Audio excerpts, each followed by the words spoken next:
Hello friends, in today's video lectures we will discuss about another important topic of how to calculate the lattice energy by using Born-Haber cycles. In yesterday's lecture we discussed about various ways to calculate the lattice energy. One is Born-Lande equation, other is Kapodinski equation, and third one is a Born-Haber cycles or Born-Haber equation.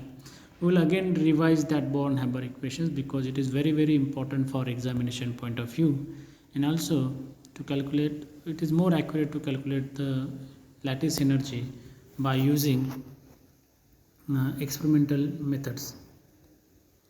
So M. Born and F. Haber, these are the two scientists who developed a technique in 1919 to experimentally determine the lattice energy of ionic compounds. Okay, this method is based on the assumptions that formation of 1 mole of ionic compound can be obtained either by direct combination of metal in solid state and halogen in gaseous state. This is a direct method to give directly a metal halides, but it requires more amount of energy, and that's why people thought why not we can use alternative methods. So alternative methods we have, and that methods involve various steps for the calculation of lattice energy. So here we will focus on that both methods. One is direct method to obtain metal halides by using a Born-Haber's equation, and second one is a multiple steps which involve, that is a alternative method. So first, direct method, combination of metal solid and gaseous halogen. These steps involve single steps in which 1 mole of metal in solid state combines with 1 mole of halogen molecule in a gaseous state and forms 1 mole of metal halides in solid state. The energy released in this method is called as heat of formation, and it is denoted as delta HF. So M solid plus 1/2 X2 gas gives Mx solid. Delta HF is equal to minus X amount of kilojoule per mole of energy is released from this method. This is the way to get the metal halides in direct method. Second step is alternative steps or alternative methods. Here also we can get metal halides. The formation of metal halides can be considered by following 5 steps. So first step is sublimation of M solid to M gaseous, that is conversion of metallic solid atom into gaseous atom. So 1 mole of solid metal absorbs energy which is equal to the sublimation energy, and it is converted to gaseous state. So metal in solid state convert into metal in gaseous state. Here energy is released. That energy is called as, energy not released, here energy is absorbed, and that's why delta X Hx S is equal to plus X kilojoule per mole energy. The delta S Hs is called as heat of sublimation of metal. You know, a camphor. Conversion of solid substance directly into gaseous substance, that is called as sublimation. So same thing is happen here. In second step, dissociation of halogen molecule to halogen atom in gaseous state. In short, conversion of gaseous halogen molecule into gaseous halogen atom. Half mole of X2 gas absorb energy which is equal to the half of its dissociation energy, and it is converted into gaseous atom. This can be shown in the form of equation. 1/2 X2 gas gives X atom in gaseous state. So amount of energy release absorbed here is delta HD, which is plus X kilojoule per mole. The amount of energy required to dissociate the H2 molecule, and that's why it is called as a heat of dissociation denoted as delta HD. Okay, now third step is ionization of metal in gaseous state to ionization of metal in gaseous state to metal in ionic form in gaseous state. That means conversion of gaseous solid atom to gaseous metallic ion. So here again energy is absorbed to convert gaseous solid atom into a gaseous metallic ion. So delta Hi is equal to plus x kilojoule per mole. That much amount of energy is absorbed, and that's what it is. If energy is absorbed, that means delta Hi is positive.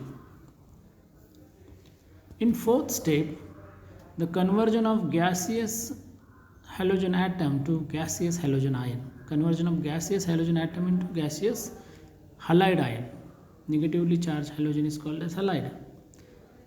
So here again, for that conversion, energy is released during the acceptance of electrons. So when a halogen atom accepts electron released by metal in gaseous state to form the halide ion in gaseous form, this step is also called as electron affinity of X is released. There energy is equal to electron affinity of X is released. So the electron which is released by metal when metal in solid state gaseous state convert into metal ion in gaseous state, at that time that electron is released which is captured by this halide in gaseous state, X gram in X gaseous in a X minus in a gaseous X in a gaseous state, plus take one electron to form a X minus in gaseous state. So their energy is released, and that's why it is denoted as minus sign. So delta He is equal to minus x kilojoule per mole. Now last step is the combination of metal in ionic state in gaseous form and metal halide ion in gaseous state, when both ion in same state combines to form the metal halides Mx in solid state. 1 mole of metal ion in gaseous form combines with 1 mole of halide ion in gaseous form of 1 mole of metal halide. That energy which is released there, it is denoted by U, called as a lattice energy. Okay, diagrammatically this can be shown. In first there is a sublimation of metal solid into metal gaseous, then that metal solid gaseous is converted into metal ion in gaseous form by loss of electron.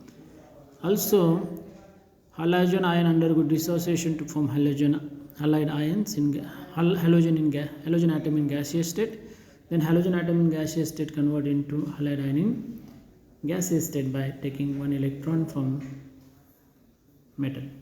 Then both ion in gaseous state combines to form the metal halide. During that the energy is released. That energy is called as lattice energy. Now here the enthalpy change of the reaction is called as enthalpy of formation of metal halide, which is denoted as delta HF. According to Hess law, the heat of formation of 1 mole of Mx should be same irrespective of whether the reaction takes place in one step or multiple step, or that is 5 step.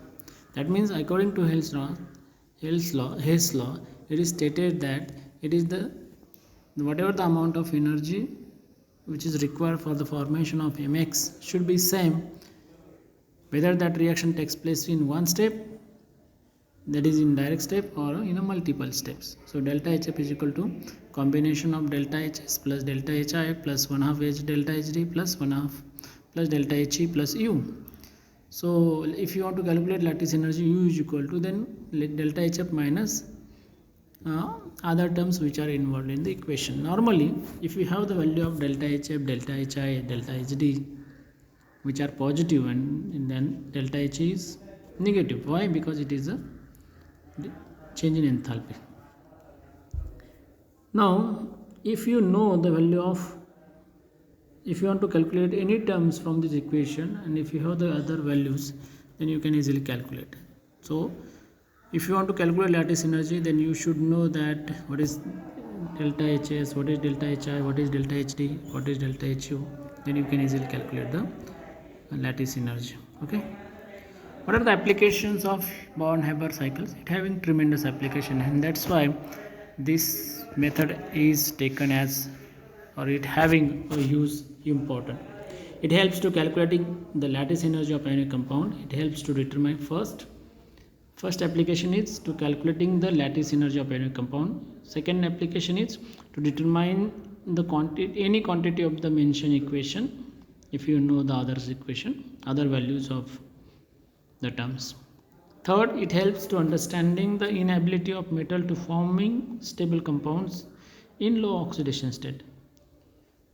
That how low oxidation state compounds can form, or they are not able to form the compounds, that can be understood with the help of Born-Haber cycle.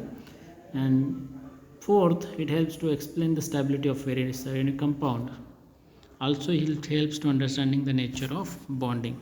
So that are the applications which you have to remember. Then examples, which is given in the books. All examples are very interesting, and it helps to understand how to calculate the lattice energy or heat of formation of various equations. Thank you for watching this video.